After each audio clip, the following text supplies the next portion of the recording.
अस्सलाम वालेकुम dear students. आज हमारा लेक्चर नंबर 2 है। लेक्चर नंबर 2 क्लास आपको पता है क्लास 9th है। इस क्लास में हम फिज़िक्स पढ़ रहे हैं। तो आज के टॉपिक में हम क्या क्या चीज़ें पढ़ रहे हैं आज के हम टॉपिक में, क्योंकि आपको पता है कुछ चीज़ें चैप्टर नंबर 1 है, बार बार मैं रिवाइज नहीं करवाऊंगा। ये फिज़िक्स की क्लास है, इसमें हमने चैप्टर नंबर 1 को स्टार्ट किया हुआ है। इस लेक्चर नंबर 2 में जो पॉइंट्स हमने डिस्कस करने हैं वो इधर मैंने साइड के ऊपर लिखे हैं, ताकि आपको पता हो कि इस लेक्चर में हम कौन कौन सी चीज़ें डिस्कस करने जा रहे हैं। पहला पॉइंट है हमारे पास क्लासिफिकेशन ऑफ फिजिक्स। फिजिक्स को हम क्लासीफाई करेंगे, यानी द नॉलेज ऑफ फिजिक्स को हम कितने कैटेगरीज में क्लासीफाई करेंगे और वो कैटेगरीज कौन कौन से हैं और उनको क्लासीफाई करने की वजह क्या है, ये हम डिस्कस करेंगे। पॉइंट नंबर 2 है, इसी लेक्चर में हम फिजिकल क्वांटिटीज़ को डिस्कस करेंगे कि फिजिकल क्वांटिटीज़ होते क्या हैं। पॉइंट नंबर 3, फिर फिजिकल क्वांटिटीज़ की मैं आपको मिसालें दूंगा ताकि आप समझ सके कि फिजिकल क्वांटिटीज़ हमारे सामने होते क्या हैं। उसके अलावा लास्ट पॉइंट नंबर 4 में रिप्रेजेंटेशन ऑफ फिजिकल क्वांटिटीज़ हम पढ़ेंगे कि फिजिकल क्वांटिटीज़ को हम कैसे जाहिर करते हैं। तो दोबारा देखें, क्लासिफिकेशन ऑफ फिजिक्स, फिजिक्स की इल्म को हम कितने हिस्सों में बांटते हैं या तकसीम करते हैं, ये पढ़ेंगे। फिजिकल क्वांटिटीज़ पढ़ेंगे, फिजिकल क्वांटिटीज़ की एग्जांपल पढ़ेंगे, और लास्ट में फिजिकल क्वांटिटी की रिप्रेजेंटेशन या फिजिकल क्वांटिटीज़ को हम कैसे रिप्रेजेंट करते हैं, ये पढ़ेंगे। तो चलिए डियर स्टूडेंट्स, अपने टॉपिक की तरफ चलते हैं। अपने टॉपिक को स्टार्ट करने से पहले, जो कि पॉइंट नंबर 1 है क्लासिफिकेशन ऑफ फिजिक्स, मैं आपको पिछले लेक्चर से रिलेटेड कुछ चीज़ें रिवाइज करवा देता हूँ। डियर स्टूडेंट्स, आपको याद होगा हमने पिछले लेक्चर में फिजिक्स और साइंस को इंट्रोड्यूस करवाए थे। मैंने आपको साइंस की इंट्रोडक्शन करवाई थी, फिर मैंने फिजिक्स की इंट्रोडक्शन करवाई थी। साइंस को हमने क्लासीफाई कर दिया था, 2 पार्ट्स में डिवाइड कर दिया था, फिजिकल साइंस और बायोलॉजिकल साइंस। और फिजिकल साइंस की एक ब्रांच थी। आज हमने क्या करना है, फिजिक्स को क्लासीफाई करना है कितनी कैटेगरीज में। तो इसके लिए मैं आपको एक चार्ट बना के देता हूं, उसके बाद फिर हम इसको क्लासीफाई और डिफाइन भी कर देंगे। देखें डियर स्टूडेंट्स, हमने यहाँ से स्टार्ट किया था अपना कोर्स साइंस। साइंस को हमने डिवाइड कर दिया था कितने सेक्शंस में, 2 सेक्शंस में, फिजिकल साइंस और बायोलॉजिकल साइंस। बायोलॉजिकल साइंस, ये साइंस के हमने 2 कैटेगरीज बना दिए थे, physical science and biological science. फिर फिजिकल साइंस को हमने डिवाइड कर दिया था कितने कैटेगरीज में, आपको पता है। इसमें से एक फिजिक्स था,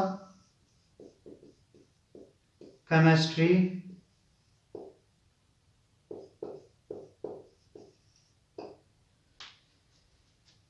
जियोलॉजी, मैं मजीद नहीं लिखवा रहा, और भी ब्रांचेज है, मैं एक्सेट्रा लिख रहा हूँ। और इस सेक्शन को हम किस चीज़ में पढ़ेंगे, ये बायोलॉजी का सेक्शन है। फिर बायोलॉजी को आपको बायोलॉजी टीचर पढ़ाएंगे कि इसके कितने सेक्शंस हैं। ये फिजिकल साइंस के ब्रांचेज हैं। ये हम पिछले कोर्स में कवर कर चुके हैं। साइंस को हम डिफाइन कर चुके हैं और हमने साइंस को 2 हिस्सों में क्लासीफाई कर दिया था। Physical science, the branch of science in which we study about non-living thing is called physical science. The branch of science in which we study about a living thing is called biological science. Then physical science was classified into many branches. Some of them are physics, chemistry, geology. तो आज हम क्या classification पढ़ रहे हैं, classification of physics. Physics की knowledge को हम कितने कैटेगरीज में क्लासीफाई करते हैं, ये बुनियादी तौर पर 2 कैटेगरीज होते हैं, क्लासिकल फिजिक्स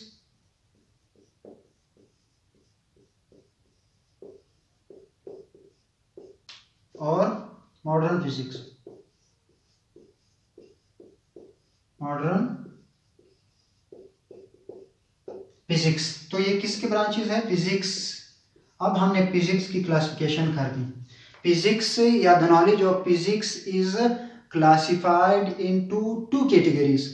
फिजिक्स की इल्म को बुनियादी तौर पर हम 2 कैटेगरीज में तकसीम कर देते हैं, क्लासीफाई कर देते हैं, इनकी दर्जाबंदी कर देते हैं। कितने दर्जे हैं, 2 है, एक क्लासिकल फिजिक्स है और एक मॉडर्न फिजिक्स है। तो एक चीज, पहली पॉइंट ये हमारे चार्ट है कि साइंस से हमने स्टार्ट किया तो यहाँ तक हम आ गए। Basically the knowledge of physics is classified और divided into 2 categories, classical physics, modern physics. अब ये कैटेगरीज है क्या, आज का हमारा ये टॉपिक है। अब इसको मैं मिटा रहा हूँ, अपने टॉपिक की तरफ आ जाते हैं। Classification of physics, point number 1, classification of physics. Point number 1, classification of physics. The knowledge of physics, physics की इल्म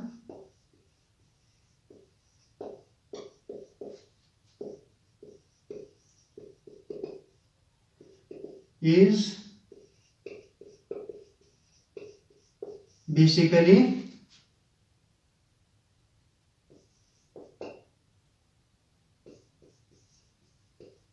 classified or divided into how many categories? Into 2 categories.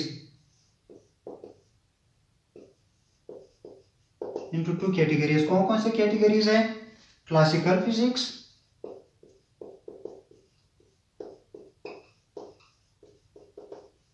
और number 2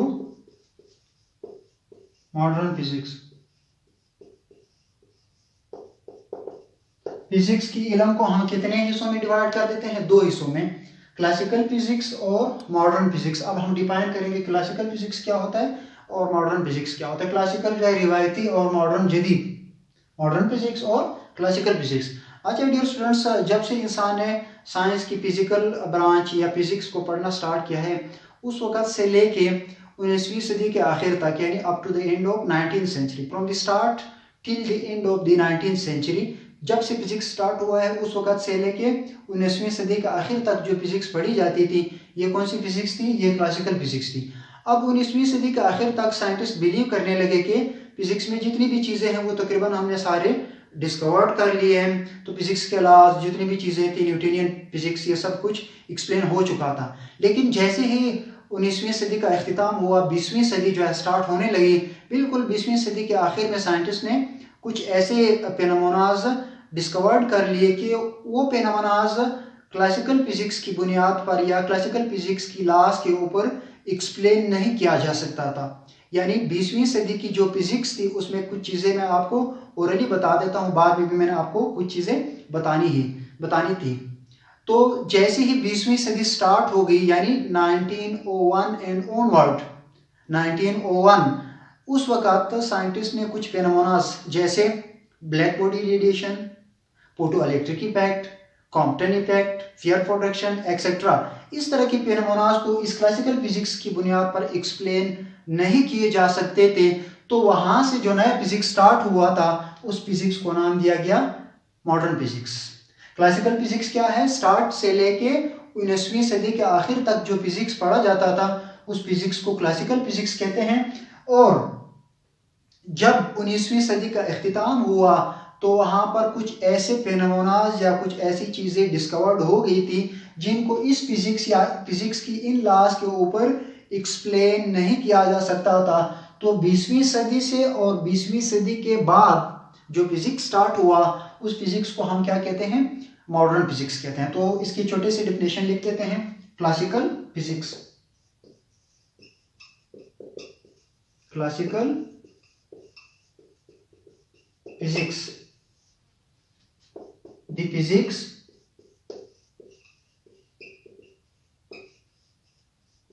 up to the end of 19th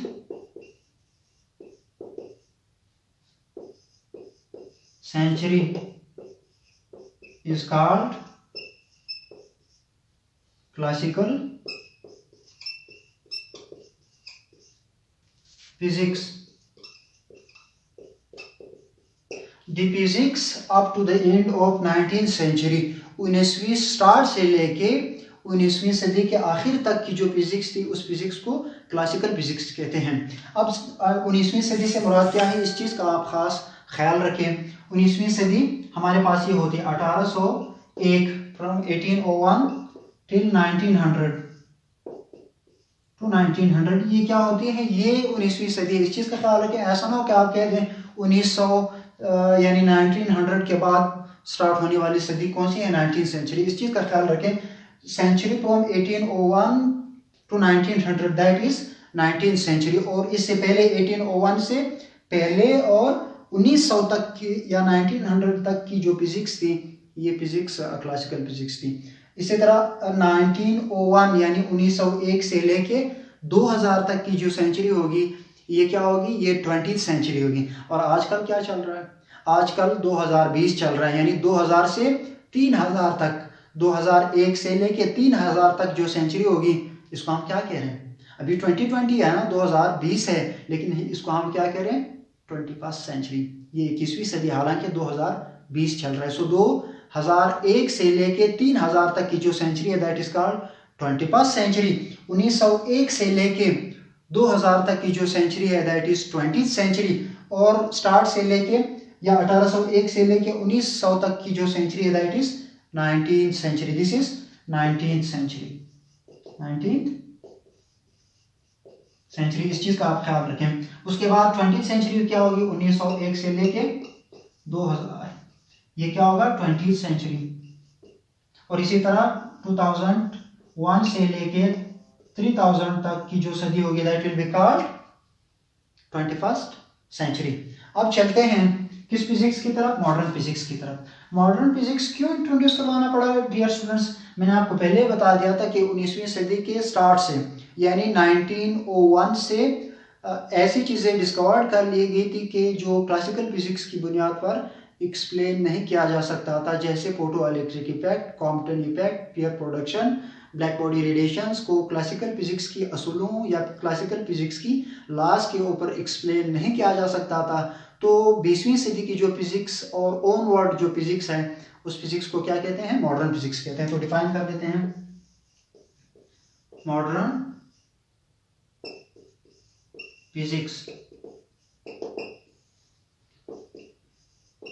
the physics of 20th century and onward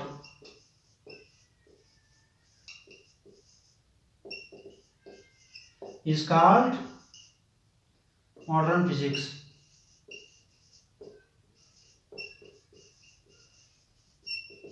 The physics of the 20th century and onward यानी 20वीं सदी, 1901 से लेके 1901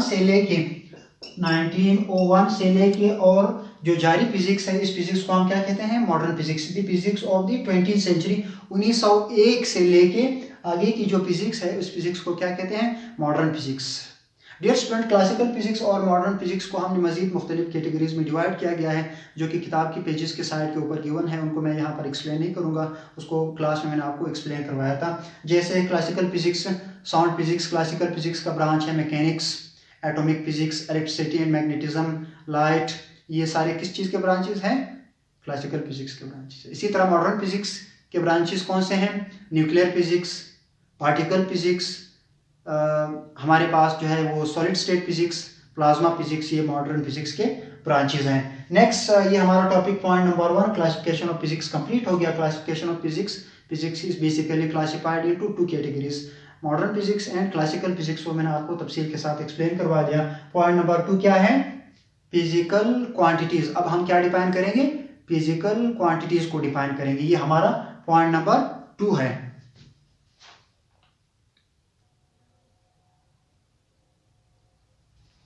अच्छा dear student, next part number 2 क्या है, physical quantities. अब physical quantities को discuss करते हैं। डियर स्टूडेंट्स, आप डेली बेसिस पे आप बाजार जाते हैं चीज़ें लेने के लिए, तो आप कभी जब दुकानदार के पास जाते हैं तो आप उनको कहते हैं कि मुझे चीनी चाहिए, 5 किलोग्राम चीनी चाहिए। या आप किसी क्लॉथ हाउस के पास वाले के पास जाते हैं, आप उनको कहते हैं मुझे 5 मीटर कपड़ा चाहिए। या आप मिल्क या दूध वाले शॉप पे जाते हैं तो आप उनको कहते हैं कि मुझे 2 लीटर दूध चाहिए। तो आप देखें, मैं आपको कितने, पहले केस में आप क्या कहते हैं कि मुझे मास चाहिए, कितने, 5 किलोग्राम शुगर चाहिए, कितने, शुगर की वजन कितनी चाहिए आपको? शुगर आपको 5 kg चाहिए। दूसरे दुकानदार के पास आप जाते हैं, कहते हैं कि मुझे कपड़ा चाहिए, कितनी लेंथ की? मुझे कपड़ा चाहिए 5 मीटर या 7 मीटर। इसी तरह आप दुकानदार के पास जाते हैं कि मुझे मिल्क या दूध चाहिए, तो उनको कहते हैं मिल्क, आप उनको कहते हैं कि मुझे मिल्क चाहिए कितनी? सपोज 2 लीटर मीटर केजी या किलोग्राम। ये डेली बेसिस पे जब आप बाजार जाते हैं, दुकानदार को आप कहते हैं, मैंने आपको कुछ मिसालें दी कि मुझे 5 किलोग्राम चीनी चाहिए। फिर आप कपड़े वाले दुकानदार के पास जाते हैं कि मुझे 5 मीटर कपड़ा चाहिए। आप दूध वाले के पास जाते हैं तो मुझे 2 लीटर दूध चाहिए। या अगर आपने ज़मीन लेनी है तो आप प्रॉपर्टी वाले के पास जाते हैं कि मुझे कितनी चाहिए? मुझे इतनी एरिया की ज़मीन चाहिए। कितनी एरिया? सपोज आपको 2000 स्क्वायर फीट। कितनी एरिया चाहिए? 2000 स्क्वायर फीट की एरिया चाहिए। तो ये चीज़ें आपको डेली बेसिस पे सुनने को मिलते हैं। अब जब आपको दुकानदार को कहेंगे कि 5 kg चीनी चाहिए, तो दुकानदार आपको 5 किलोग्राम की चीनी की पैमाइश करके आपको देगा, यानी तराजू के ज़रिए चीनी की मेजरमेंट करके आपको 5 किलोग्राम दे देगा। इसी तरह जब आप उसके पास जाते हैं, क्लॉथ हाउस जाते हैं, तो आप उनको कहते हैं मुझे 5 मीटर कपड़ा चाहिए, तो आपको 5 मीटर कपड़े की पैमाइश करके आपको देगा, यानी मीटर रॉड से 5 मीटर की कपड़ा मेजर करके आपको देगा। इसी तरह दूध वाले के पास जाते हैं तो आपको दूध जो है 2 लीटर की मेजर करके आपको देगा। इसी तरह आप एक प्रॉपर्टी डीलर के पास जाएंगे तो आप उनके कहेंगे कि मुझे इतनी ज़मीन चाहिए 2000 स्क्वायर फीट, तो आपको जब ज़मीन आपके ऊपर जो है वो बेचेगा तो वो क्या करेगा? ज़मीन को मेजर करके आपको देगा। तो जितने भी क्वांटिटीज़ है जिनकी हम पैमाइश कर सकते हैं, मैंने आपको कुछ बताए हैं, इनकी हम क्या कर सकते हैं? इनको हम मेजर कर सकते हैं। पैमाइश दुकानदार ने करके दिया है, ये क्वांटिटी इसको हम मेजर कर सकते हैं, ये क्वांटिटी हम इसको मेजर कर सकते हैं, ये क्वांटिटी हम इसको मेजर कर सकते हैं। इसके अलावा जितनी भी क्वांटिटीज़ है जिनकी हम पैमाइश कर सकते हैं, वो सारी क्वांटिटीज़ क्या कहलाएंगे? फिजिकल क्वांटिटीज़ कहलाएंगे। तो इनको डिफाइन हम कैसे करेंगे? All those quantities which can be measured, वो तमाम मिकदारें हैं जिनकी हम पैमाइश कर सकते हैं, वो क्या कहलाएगी? Physical quantity. Some of them are given here. For example, इसके अलावा मैं फोर्स को मेजर कर सकता हूँ 5 न्यूटन, 1000 न्यूटन, 10 न्यूटन। मैं प्रेशर को मेजर कर सकता हूँ 50 पास्कल, 20 पास्कल, 1000 पास्कल। हाँ, pascal is the unit of pressure. उसके अलावा मैं वेलोसिटी मेजर कर सकता हूँ, मैं एक्सेलरेशन मेजर कर सकता हूँ, मैं एरिया मेजर कर सकता हूँ, मैं वॉल्यूम मेजर कर सकता हूँ, मैं डेंसिटी मेजर कर सकता हूँ, मैं टाइम मेजर कर सकता हूँ, मैं टेम्परेचर मेजर कर सकता हूँ, मैं इलेक्ट्रिक करंट मेजर कर सकता हूँ, मैं लाइट इंटेंसिटी मेजर कर सकता हूँ। तो कायनात में जितनी भी क्वांटिटीज़ है जो हमारे लिए काबिल पैमाइश है या हम जिनकी पैमाइश कर सकते हैं किसी डिवाइस से, वो सारे क्वांटिटीज़ क्या कहलाएंगे? फिजिकल क्वांटिटीज़ कहलाएंगे। अच्छा डियर स्टूडेंट्स, अब इसको डिफाइन कर देते हैं। कैसे डिफाइन करेंगे? सारे काबिल पैमाइश मिकदारें, सारी मिकदारें कायनात में जो हमारे लिए काबिल पैमाइश है, उन क्वांटिटीज़ को हम क्या कहेंगे? फिजिकल क्वांटिटीज़ कहेंगे। ऑल दोज फिजिकल क्वांटिटीज, वो तमाम physical quantities, all those physical quantities which can be measured,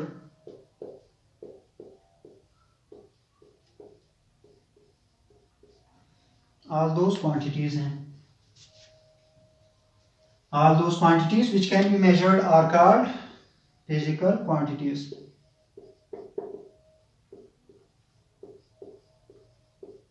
वो तमाम मिकदारें, all those quantities, वो तमाम मिकदारें which can be measured, जिनकी आप पैमाइश कर सकते हैं। जैसे चीनी आप पैमाइश कर सकते हैं 50 किलोग्राम, 30 किलोग्राम, मैंने आपको मिसालें दी हैं। आप दूध की मेजरमेंट कर सकते हैं 3 लीटर, 5 लीटर। आप कपड़े की मेजरमेंट कर सकते हैं, आप ज़मीन दीवार की लंबाई नाप सकते हैं, आप हाइट नाप सकते हैं। ये सारे क्वांटिटीज़ क्या हैं? फिजिकल क्वांटिटीज़ हैं। ज़रा मिसालें मैंने आपको साथ साथ दी भी कि all those quantities which can be measured, वो तमाम क्वांटिटीज़ जिनकी हम पैमाइश कर सकते हैं, या आप इसको ऐसे भी डिफाइन कर सकते हैं, all measurable quantities, all measurable quantities, all measurable mean काबिल पैमाइश, यानी पैमाइश के काबिल जो है, all measurable quantities are called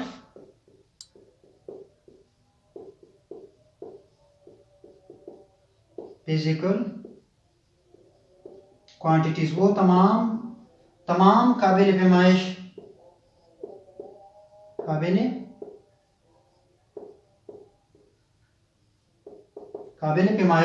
all measurable, वो तमाम काबिल पैमाइश मिकदारों को हम क्या कहते हैं? Physical quantities.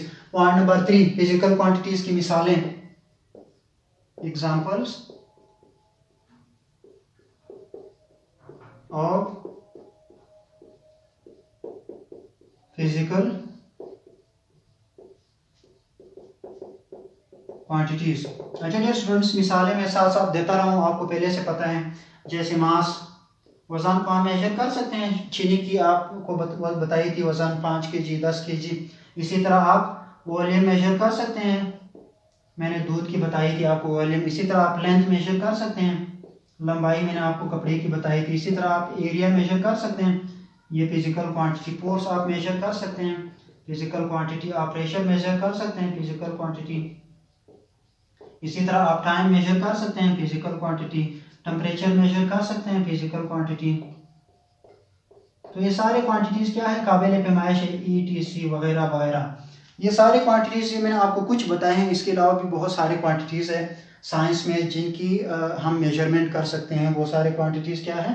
फिजिकल क्वांटिटीज हैं। ये एग्जांपल्स मैंने आपको कुछ दिए हैं। Example of the physical quantities are mass, वजन हम पैमाइश कर सकते हैं, वॉल्यूम कर सकते हैं, लेंथ कर सकते हैं, एरिया कर सकते हैं, फोर्स न्यूटन में मेजर कर सकते हैं, प्रेशर पास्कल, टाइम सेकंड या घंटा, हावर, या टेम्परेचर को हम सेंटीग्रेड, फारेनहाइट और सेल्सियस में मेजर कर सकते हैं। तो ये मिसालें थी किस चीज़ की? फिजिकल क्वांटिटीज के एग्जांपल्स थे। पॉइंट नंबर 4 के ऊपर आते हैं। क्या है पॉइंट नंबर 4? पॉइंट नंबर 4 को डिस्कस करने से पहले डियर स्टूडेंट्स, आपके जहन में एक बात या जो है वो होगी, एक सवाल होगा कि अगर कायनात में हम सारे फिजिकल क्वांटिटीज, जितने भी क्वांटिटीज मैंने आपको नाम बताएं, वो मेजर कर सकते हैं, तो क्या ऐसी भी कोई क्वांटिटी है जिनकी हम पैमाइश नहीं कर सकते हैं? तो वो क्या कहलाएगी फिर? क्या है भी ऐसी quantity?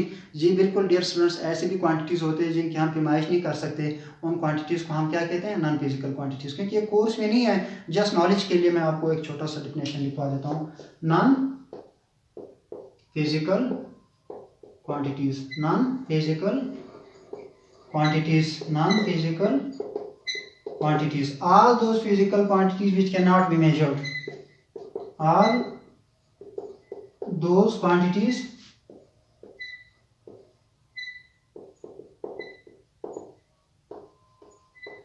which cannot be measured, वो तमाम क्वांटिटीज जिनकी हम पैमाइश नहीं कर सकते हैं वो क्या कहलाएगी? Non physical. ये उलट है, उनकी हम पैमाइश कर सकते हैं फिजिकल क्वांटिटीज, जिनकी हम पैमाइश नहीं कर सकते non physical quantities. Can not be measured are called non physical quantities. All those quantities which cannot be measured, वो तमाम क्वांटिटीज जिनकी हम पैमाइश नहीं कर सकती, या all non measurable, वो तमाम क्वांटिटीज जो काबिल पैमाइश नहीं है, उन क्वांटिटीज को हम क्या कहेंगे? Non physical quantities. अब आपके जहन में ये सवाल होगा कि ऐसी भी क्या चीज़ है जिनकी हम पैमाइश नहीं कर सकते हैं? तो सुन ले ज़रा डियर स्टूडेंट्स, मैं आज बहुत ज़्यादा उदास हूँ, यानी सैडनेस। अब कितनी है इसकी आप मैग्नीट्यूड या क्वांटिटी आप मेजर नहीं कर सकते। मैं आज बहुत ज़्यादा खुश हूँ, मैं आज बहुत ज़्यादा एक्साइटेड हूँ, मैं आज बहुत ज़्यादा जो है यानी आप फीलिंग्स, इमोशंस, सैडनेस, हैप्पीनेस, ये कुछ भी मेजर नहीं कर सकते हैं। तो ये कौन सी quantity? Non physical quantities. For example sadness, गम या उदासी, हैप्पीनेस, खुशी, हत्ता कि आप इसको कहते हैं इमोशंस, जज्बात, फीलिंग्स, एहसासात, तो अब देखें सैडनेस, मैं कितना गमज़दा हूँ, मैं कितना उदास हूँ, इसकी आप इमेजिन नहीं कर सकते। मैं खुश हूँ, इसके आप अंदाज़ा जो नहीं लगा सकते कि मेरी कितनी मिकदार की खुशी है। इमोशंस, मैं जज्बाती हूँ। एक्साइटमेंट, फीलिंग्स, एहसासात, ये कुछ भी आप मेजर नहीं कर सकते। तो ऐसे क्वांटिटीज़ क्या कहलाएगी? Non physical quantities. अब चलते हैं अपने पॉइंट नंबर 4 की तरफ। पॉइंट नंबर 4 क्या है? Representation of physical quantities. Physical quantities को हम कैसे जाहिर करेंगे? Point number 4, representation of physical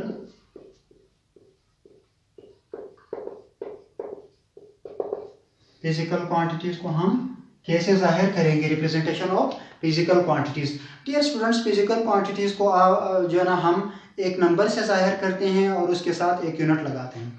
number जो है वो यूनिट के बगैर कुछ भी नहीं होता, यानी बेमैनी होता है, मीनिंगलेस होता है। A physical quantity is represented bye A number. A physical quantity is, physical quantity को, एक फिजिकल क्वांटिटी को हम जाहिर करते हैं। रिप्रेजेंट मीन जाहिर करना। एक physical quantity is represented bye A number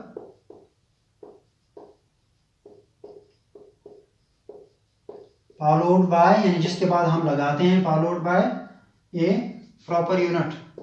एक मुनासिब यूनिट होता है प्रॉपर यूनिट। फिजिकल क्वांटिटी को हम कैसे जाहिर करते हैं? Physical quantity is represented bye A number followed by A number, यानी फिजिकल क्वांटिटी को हम एक नंबर से जाहिर करते हैं, जैसे 5, 10, 8, 12, 50, 1000, 2000, ये क्या है? नंबर्स है। एक नंबर और उसके बाद क्या लगाते हैं? यूनिट्स लगाते हैं, जैसे kg, second, centigrade, Fahrenheit, metre square, metre cube. तो आप जरा देखें ये नंबर, द नंबर रिप्रेजेंट, अच्छा ये नंबर क्या जाहिर कर रहा होता है? द नंबर रिप्रेजेंट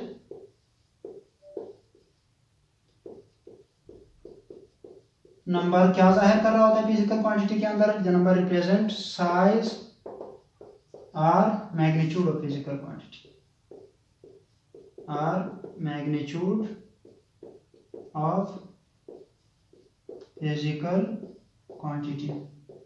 नंबर क्या जाहिर कर रहा होता है? साइज या magnitude of the physical quantity, जिसके बाद हम एक यूनिट लगाते हैं। A physical quantity is represented, एक फिजिकल क्वांटिटी को हम जाहिर करते हैं एक नंबर से, जिसके बाद एक यूनिट लगाते हैं। द नंबर, ये जो नंबर हम लगाते हैं फिजिकल क्वांटिटी में, क्या जाहिर कर रहा होता है? नंबर फिजिकल क्वांटिटी की साइज या मिकदार बताती है। अब अगर नंबर 5 है तो आपको पता लग जाएगा कि इसकी साइज 5 है। अब अगर नंबर 1000 है तो आपको पता चल जाएगा कि फिजिकल क्वांटिटी की साइज बहुत ज़्यादा है। अगर नंबर जो है वो 2000 है तो आपको पता चल जाएगा कि फिजिकल क्वांटिटी की मिकदार या साइज इससे भी बड़ी है। अगर नंबर 1 है तो आपको पता चल जाएगा कि नंबर 1 जो है इस फिजिकल क्वांटिटी की साइज छोटी है या मैग्नीट्यूड मिकदार कम है। और आप एग्जांपल्स देख लें जरा, रिप्रेजेंटेशन की एग्जांपल, यानी फिजिकल क्वांटिटी को रिप्रेजेंट करने की मैं आपको कुछ मिसालें दे रहा हूँ। 5 mass is equal to 5 kg। अब 5 क्या है? 5 नंबर है, तो वहां अल्फाज में मैंने क्या लिखा हुआ है? Physical quantity. ये केजी क्या है? यूनिट है। जरा देखिए, physical quantity is represented bye A number. Number क्या हुआ? 5 और यूनिट फॉलोड बाय यूनिट, उसके बाद एक यूनिट लगाते हैं। यूनिट क्या है? केजी है। इस तरह एक और मिसाल ले लिए, length is equal to 10 metre. 10 क्या है? नंबर है, और मीटर क्या है? यूनिट है। 10 क्या है? नंबर है। So physical quantity is represented by number followed by a proper unit. Physical quantity को हम एक नंबर से जाहिर करते हैं, जिसके बाद एक मुनासिब यूनिट लगाते हैं। कुछ और मिसालें देख लें। टेम्परेचर के लिए, temperature is equal to 30 degree centigrade. 30 क्या है? 30 नंबर है, जिसके बाद एक मुनासिब यूनिट हमने लगा हुआ है। यूनिट क्या है हमारे पास? सेंटीग्रेड क्या है? यूनिट है। So physical quantity is represented by number followed by a proper unit. इसी तरह टाइम देखें, time is equal to 10 second. 10 क्या है? 10 नंबर है, और सेकेंड क्या है? यूनिट है। 10 क्या है? नंबर है, और सेकंड क्या है, ये यूनिट। एक फिजिकल क्वांटिटी जो है वो यूनिट के बगैर सिर्फ नंबर से आप जाहिर करोगे तो ये मीनिंगलेस होगी। Physical quantity without A proper unit is meaningless. Physical quantity without A proper unit is meaningless, यानी फिजिकल क्वांटिटी अगर आप प्रॉपर यूनिट उसके साथ नहीं लगाएंगे, ये पॉइंट नोट कर दें, a physical quantity without unit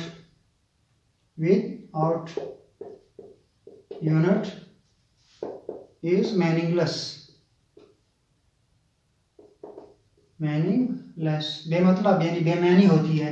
एक फिजिकल क्वांटिटी प्रॉपर यूनिट के बगैर कुछ भी नहीं होता। जैसे 10, अब 10 क्या है, टाइम है, किलोग्राम है, टेम्परेचर है, एरिया है, वॉल्यूम है, कोई आइडिया नहीं।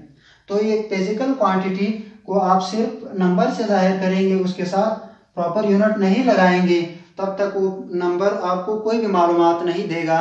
तो फिजिकल क्वांटिटी एक यूनिट के बगैर बेमानी होती है। अगर आप इसको ऐसे लिखेंगे 10 सेकंड, अब इसका मतलब है कि ये टाइम है और ये इसकी मैग्नीट्यूड कितनी है, 10 सेकंड है। अगर इसको आप लिखेंगे 50 मीटर, तो आपको आइडिया हो गया कि ये क्या है, लेंथ है, लंबाई है, और इसका यूनिट क्या है, मीटर है।